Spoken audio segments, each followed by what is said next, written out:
Shalom and good morning everyone. పరిశుద్ధులైన Elohim బిడ్డలందరికీ హృదయకాల శుభవందనములు. ఈ దిన కృపావాక్యం చూసుకుందాము. ఎలోహిం బిడ్డలారా, కీర్తన గ్రంథము 122వ అధ్యాయము 6వ వచనం.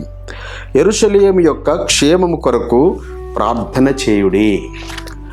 దావీదు రాజుగారు సర్వ సృష్టిలోని సర్వ ప్రజలకు ఆయన తెలియపరుస్తున్నాడు.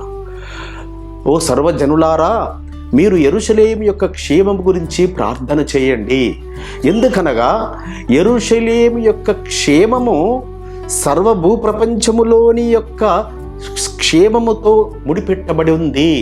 యెరూషలేములో సమాధానం ఉంటే సర్వభూప్రపంచమంతా సమాధానంగా ఉంటుంది.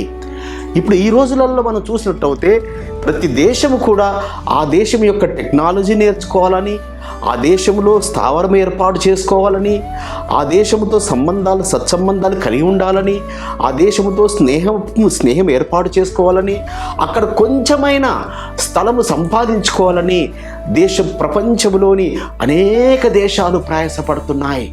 ఎందుకనగా యెరూషలేము అది యెహోవా పట్టణము, ఆయన యుద్ధ నుంచి సమాధానము పొందిన పట్టణము, ఆయన యుద్ధ నుంచి శాంతి పొందుకున్న పట్టణము, సృష్టికర్త యుద్ధ నుంచి సమాధానము పొందుకున్న పట్టణము. ఆయన యొక్క కనుదృష్టి రేయింబగళ్ళు ఆ పట్టణం మీద ఉంటుంది. ఎందుకనగా ఆ పట్టణములో ఆయన మందిరము, మరి ఆయన యొక్క నీతి, ఆయన ధర్మము అక్కడ చిగురిస్తూ ఉన్నాయి. అక్కడ ఆయన పరిశుద్ధ పండుగలు ఆచరించబడుతున్నాయి. అక్కడ ఆ పరిశుద్ధ విశ్రాంతి దినం ఆచరించబడుతుంది. కాబట్టి పరిశుద్ధ గ్రంథము మనకు కనబడుతున్నదంతా అక్షరానుసారముగా అక్కడ మనం చూసినట్టయితే కనబడుతుంది.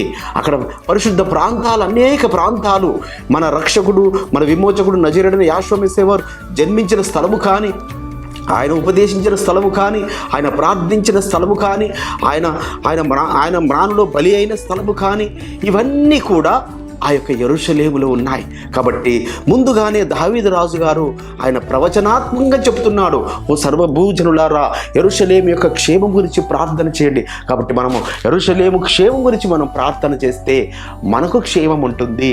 యెరూషలేము యొక్క క్షేమం గురించి మనము విజ్ఞాపన చేస్తే మన పురాలలో, మన కుటుంబాలలో, మన దేశంలో, మన రాష్ట్రంలో, మరి మన ప్రాంతంలో సమాధానం ఉంటుంది. ఆ విధముగా పరమ తండ్రి మనందరి ఎడల కృప చూపునుగాక.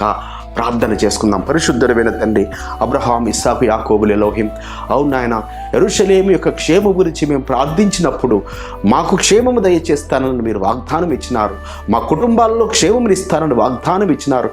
ఆ వాగ్దానములన్నీ నీ పిల్లలమైన మా పక్షమున మీరు స్థిరపరచువారని మీకు స్తోత్రములు చెల్లిస్తూ నజరేయుడైన యెహోవా మెస్సీయ నామమున స్తుతించి ప్రార్థించి వేడుకుంటున్నాం పరమ తండ్రి, ఆమేన్. మన పరలోకపు తండ్రియు, మన రక్షకుడును, విమోచకుడును, నజరేయుడైన యెహోవా మెస్సీయ వారి దివ్య సముఖం నుంచి మీకు, మీ కుటుంబాలకు, మీ వంశాలకు శాంతి, సమాధానం, కృపయు నిరంతరము నిలిచి ఉండునుగాక. ఆమేన్.